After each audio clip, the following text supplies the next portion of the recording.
Hi and welcome back to the Bitcoin Bridge. This is CoinGeek's new show detailing all of the projects that are happening in the Asia Pacific or APAC region.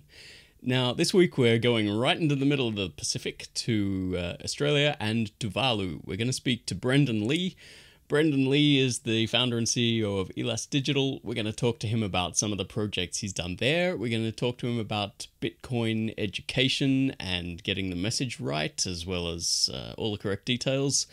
And then we're going to ask him about the Tuvalu project itself. It's still early days, but we want to see where it's all headed, clear up some myths about what it is, what it isn't, what we can expect to see, that kind of thing.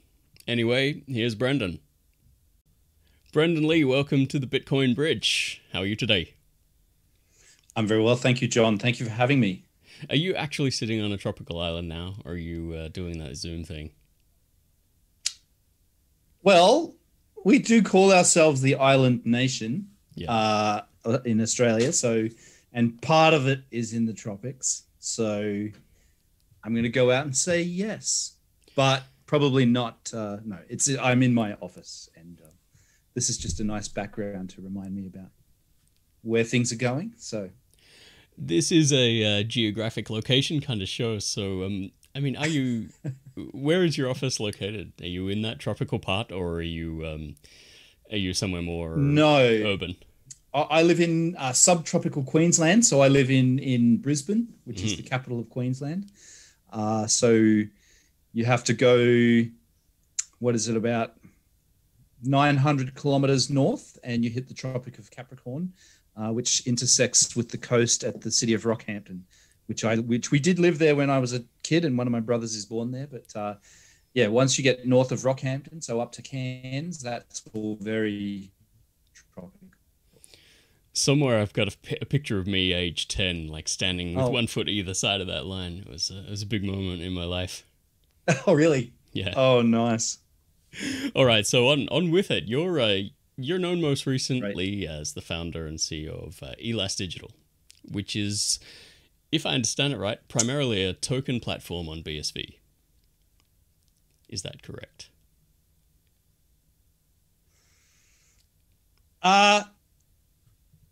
It's a little bit more than that. Mm-hmm. So what we are in the process of demoing to a few select potential partners and to current partners for whom we are building projects. So we do have actually 2 active projects that we're working on.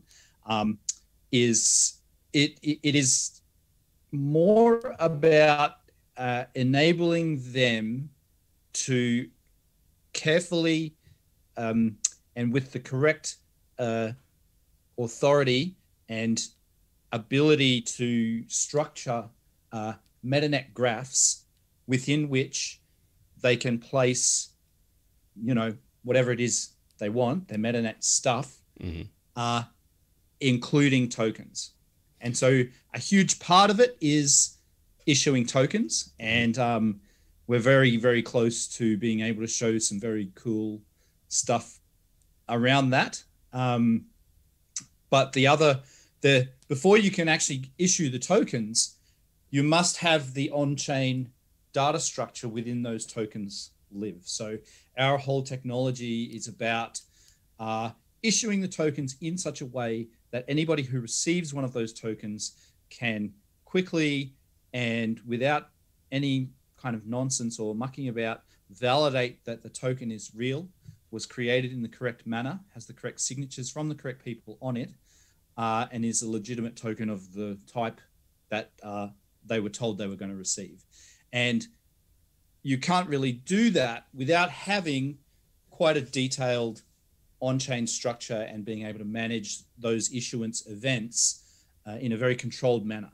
And so a huge part of what we've been working on in the last sort of 3 to 4 months of last year has been that building platform. And I'm really very, very excited at where it's at and what we can already do, and can't wait to really start showing people a lot more of that. Excellent. Can you give us a bit of a teaser of how long it's going to be before you've got some exciting stuff to show us? I would expect that we will start to send out our next. So I'm pretty sure, John, that you would have received during the CoinGeek New York event some collectible tokens that had. I believe I did. Yes, I've still got them in Yeah. my wallet. Great. So what we're going to do next is more of like a bulk issuance of a single token. Mm-hmm. And then we're going to ask people with our wallets to receive, sort of reasonably large numbers of those, and to then try to distribute those out as widely as possible. And so the aim of the game is that we're going to issue 1 million tokens. Mm-hmm. And ideally, when we get to the end, we want 1 million different people with 1 token each. We know we probably won't get to that point, but we would ideally, love to see that these get spread out among, a few 100,000 people at least, or the best that we can do anyway. So even though you're working with Elas now, and in the past you've had your own projects like Coin Storage Guru, and you've done some work with the Bitcoin Association, and also with Fire Corporation, which you're still collaborating with, I think. So where's your primary focus now? It would be Elas, right? Well, it's actually pretty interesting. So in terms of the Bitcoin Association, I still have a role in the Bitcoin Association, and am still very active. And I'm one of the team who is evaluating coursework right now for a university collaboration that we're doing with Saxion in the Netherlands. I'm also actively writing the 3rd course that we're going to release for the Bitcoin SV Academy, and working on reviewing the 2nd course, which we are aiming to release sort of, I was going to say next year, but it's not next year anymore. It's this year. So yeah, time to get to definitely work. Sort of, you'll see more available on there, in a reasonably soon time frame. So yeah, you've certainly done a lot for BSV, and you've done a lot to educate people as well. I think your video channels are among the more popular instructionals that people have. I've tried to watch them all, and there's a lot of material there. Yeah, thank you. It doesn't especially feel like all that much, and I could have probably taken it a lot further, but in the end, I thought that my focus should be much more on actually, the opportunity that we have with the Bitcoin Association is kind of on a grander scale, and I felt that while I can push out little videos once a month with the team that we have and the capabilities that are backing us with our ability to build full-on infrastructure that's for purpose. This has been a much greater way to spend that effort, and I think we'll create something that hopefully is more long-lasting, and that which will bring a lot more people up to a level of understanding of Bitcoin that allows them to make really good decisions as entrepreneurs, and that's really what we're looking for in BSV, is for the entrepreneurs to come and start building. And I think we're almost ready to say that the network is ready for anything. Now, there's still a few things that need to be done before we're actually ready for anything, and certainly there are a few things that are still restricted on the network that impact the way we use our system, and we're quietly working with miners to make sure that those things are addressed. But I want the Bitcoin SV Academy to be kind of a milestone for a lot of people, where they go into that, they don't really know anything about Bitcoin, but technically they understand the basics of what it is. Maybe these are engineering or development type people. I probably made the mistake of making the course a bit heavy. Like it is actually, it's not designed to be easy. And one of the complaints that we had was it's too hard. The questions are hard. The content is hard to to get through. But that's necessary. We didn't want this to be something that anyone just comes in and I tool around for 6 hours and I get a certificate. It had to be something where if you didn't actually come out with the understanding and working knowledge that we needed, that it would spin you around and make you watch it again, make you go through it again, and try and reabsorb those concepts, so that when you do come out the other end, it's actually given you a very good foundation for the next level of your understanding. And I think, or I hope, when we release the next 2 courses, so in the next few months, we're going to have the introduction to Bitcoin development. And so that is a course that is very much focused on people who want to learn about the tools that are available for Bitcoin, not just tools for creating things on the blockchain, but tools for allowing them to easily manage customer identity, to set things up and get building in that way that we see so often in Bitcoin, which is where people are able to achieve really quite amazing outcomes in a very short space of time, because we are literally building our service into the money. And so the longer term, the Bitcoin SV Academy is going to grow quite large. We already have a 5-year plan of what we're hoping to achieve, and that's a lot of work in front of us. But certainly, I and the rest of the team, I know, all believe that this is absolutely necessary to the success of Bitcoin SV as a system. We can't just expect that people will show up and jump in, and that we can continue to move forward with everything spread all over the internet. It's got to be brought in. It's got to be made very friendly into somewhere that somebody can go and get really high quality information, and teaching it to them in a comfortable format with video delivery of certain concepts. Some of it is text. We've tried to, as much as possible, have really good animations that kind of, I think, very much help people to imagine the network as a process. And that's how I try to see it in my head, is that every part of it is a process. A transaction comes here, this happens, this goes there, And the animations, I think, reflect that quite nicely. And I remember the first time I got to watch them, and I just felt this great feeling. It took me about 30 seconds to realize I was watching, I think it was, the one about the network or something like that. And I was sitting there thinking, wow, this is so good. When this person explains this like this, it's really straightforward. And then I just kind of had this like slap in the face moment. And I was like, dude, she's just reading the white paper. Like, that's exactly what's in the white paper.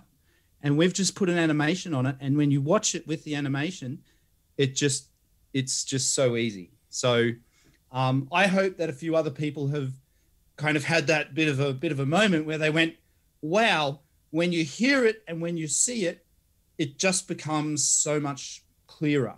There is that point where it just kind of clicks, I think. Yeah. Or at least little bits of it click. One of the challenges we have in BSV is not only do we have to put the information out there in a concise and easy way to understand and hope that people listen to it. There's also a lot of disinformation out there about BSV, and part of our job is to counter that as well.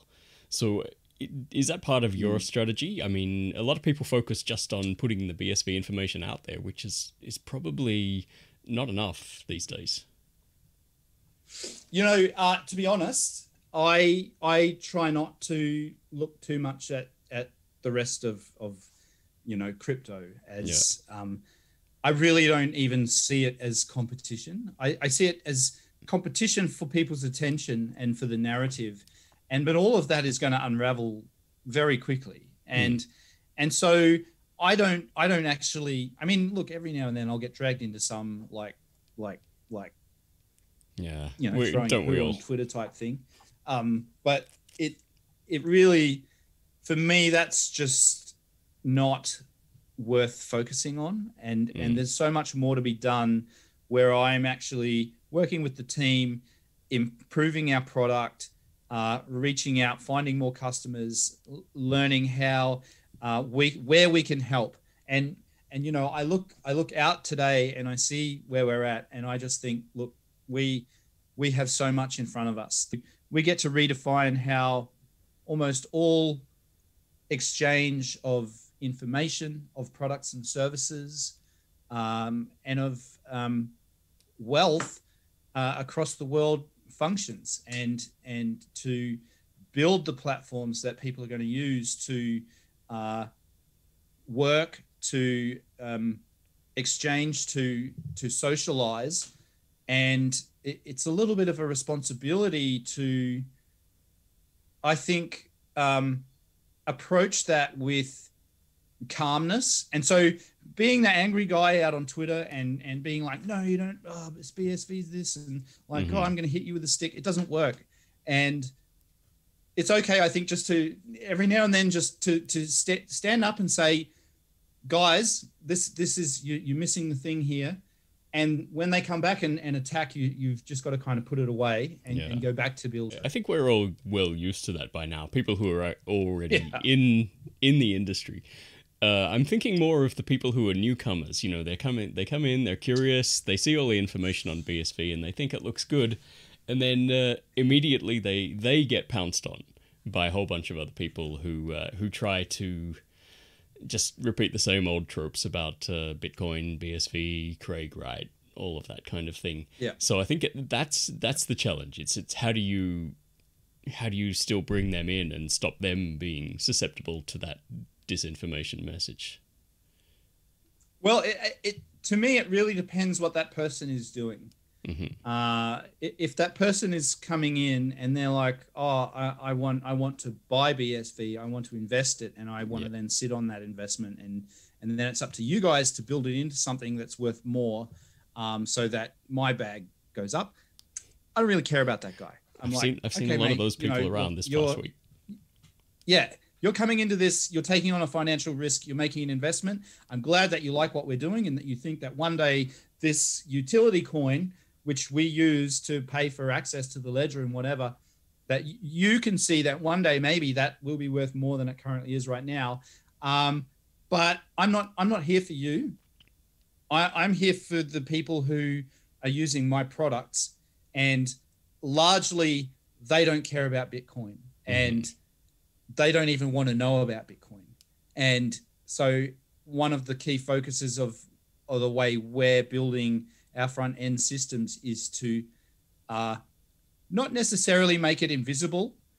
People will, I think, understand that they're using something that's fundamentally different, because it will be able to do things that they've never been able to do before. And I hope that they're cognizant enough of the user experience of what's happening in front of them to go, wow, that's really cool tech. I want to look into that and see what's going on there. And that, as soon as that curiosity is piqued enough that they peek under the wrapper, they'll straight away see, wow, this is Bitcoin. Okay, so this is what Bitcoin's about. And then ideally they would end up at bitcoinsv.academy, doing our, introduction to Bitcoin theory course or something like that, and going down the rabbit hole. I do want to talk to you about the Tuvalu project that you've been working on with Fire Corporation and N-Chain. Sure. I at some stage I will get George from Fire on to talk about that in detail. I think maybe once it's developed and progressed a bit more. But people are quite fascinated with this because it's a whole country you've got to work with. It's a small country, but it is a whole country, and there's a lot you can do, despite the size. There's a lot you can do. And it's really interesting, John, because even though it's a small country, they still have a democratically elected parliamentary style government with a certain number of ministers. They have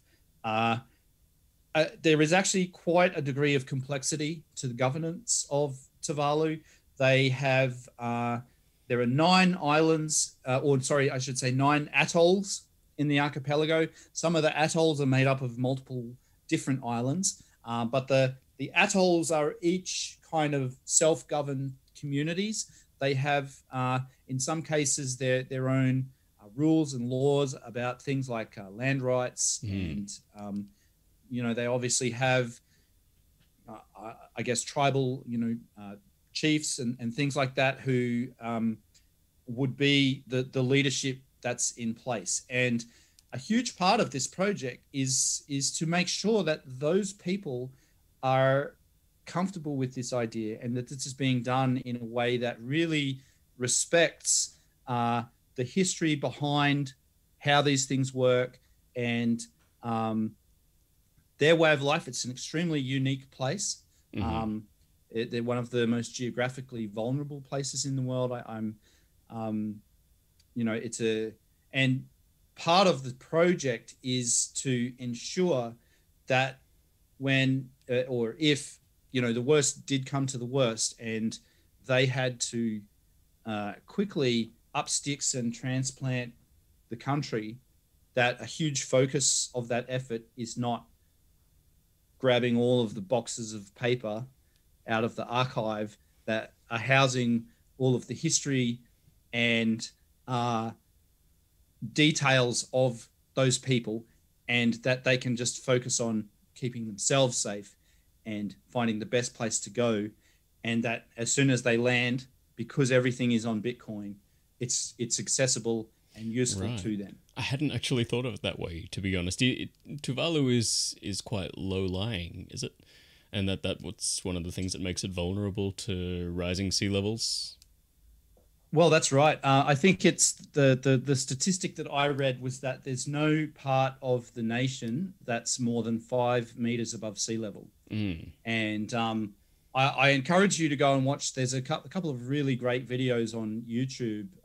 One by the guy from Yes Theory, and he actually went there as a tourist. So he actually went and looked and found what's the country in the world that has the least tourism, and that was Tuvalu. And he said, well, I'm actually going to go and visit Tuvalu as a tourist. And he made a very excellent video about it. But I mean, when I say like geographically, I guess, vulnerable, it's so clear to see when you're there, because he's got, you go to the island and everything exists on a strip of sort of coral and sand with, trees and stuff on it. That's about 100 meters wide.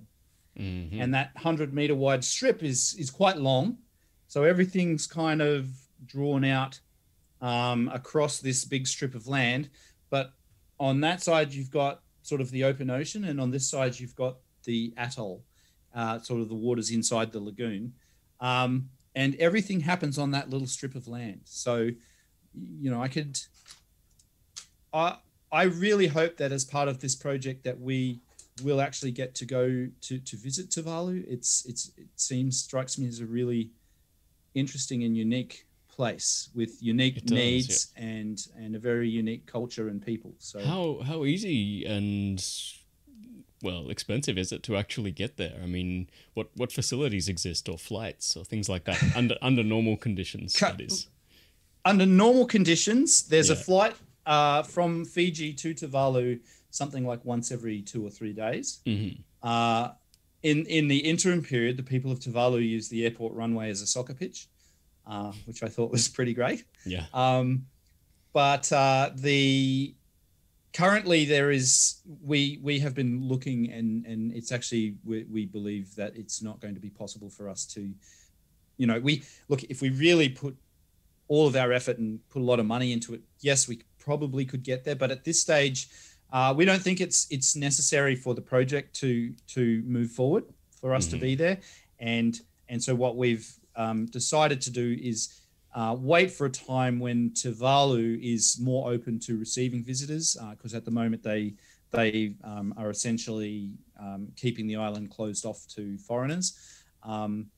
And when everybody's comfortable with the idea that we would go there and to meet them and to really come to agreement on all of the parts of the project. And so we're calling the project the Tuvalu National Digital Ledger.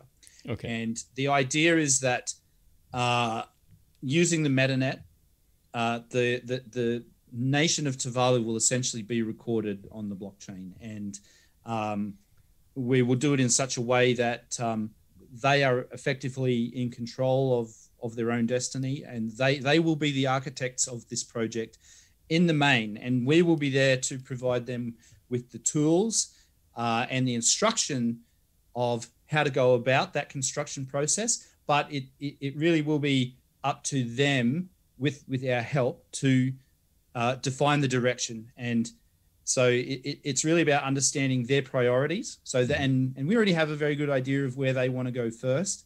But it's kind of the next, there's about, I would say, between 15 and 20 little individual projects, and kind of that each clip into the overall National Digital Ledger. And thanks to the way that we're approaching things, we can kind of do those little projects one at a time and just sort of clip it all together at the end. But the currently it's all just about really a discovery phase. So we'll know much more about the actual scope of what we're going to be doing first, probably around March or April timeframe. So. Oh, very good. Yeah, that was actually going to be my next question. When might we start seeing some outcomes from the project? There's oh, sorry. Go ahead, John. I was going to say that there's probably a couple of myths that we should dispel about that. I think because I see people talking, especially on Twitter, that great source of information, that Tuvalu is going to be using Bitcoin BSV as its national currency. That is definitely not the case. But they will be using the BSV ledger. They will be using the Bitcoin SV ledger. Look, part of the whole discussion is about the implementation of a digital cash system. Yeah. Currently, the Tuvaluan government do not make their own paper currency. They use Australian dollar bills. Mm-hmm. They do mint their own coins.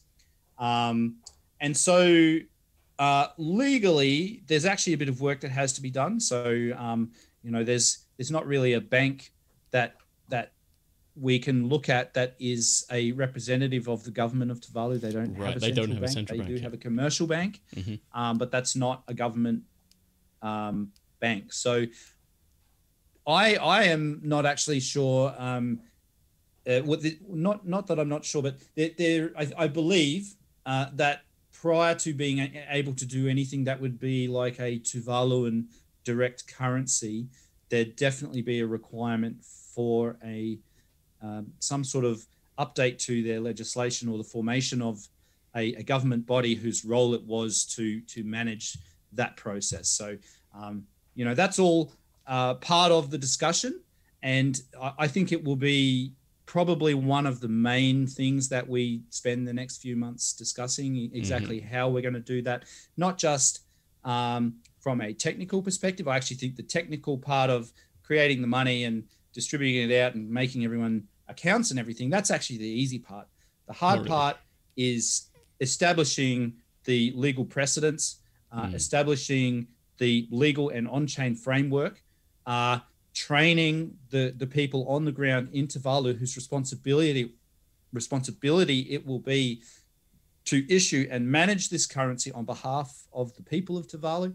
And that's all part of this job. So, I don't want to speak for the people of Tuvalu. Certainly, they will probably be presented with the option of using BSV as their currency.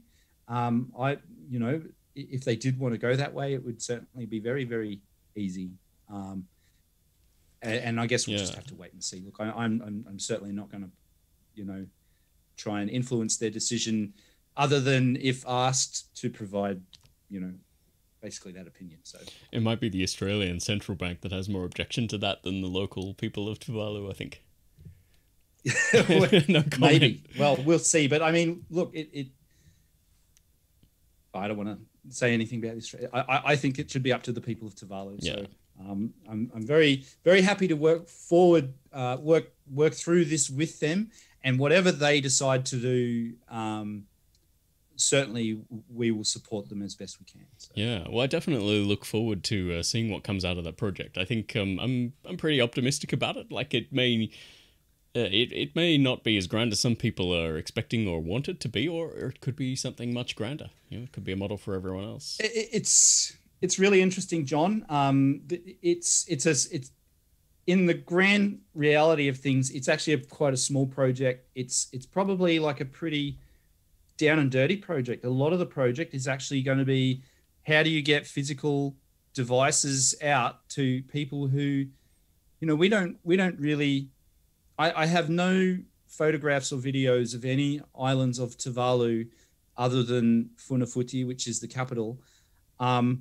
And having lived in and visited some very primitive people in my life, so I spent time in Papua New Guinea. I got to actually go and spend a few days with people that basically lived off the land without electricity, without running water.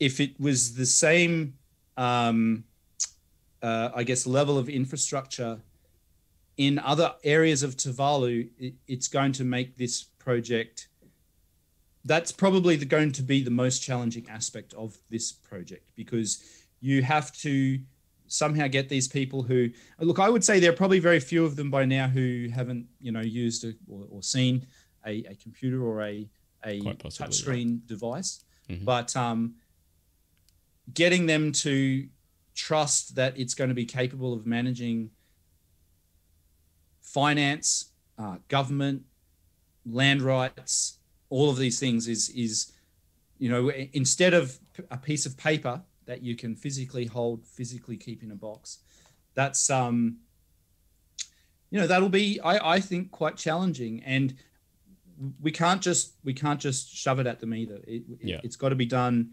with the correct amount of respect and patience. So, yeah. Excellent. Well, I definitely look forward to hearing a lot more about that once it's progressed a little bit.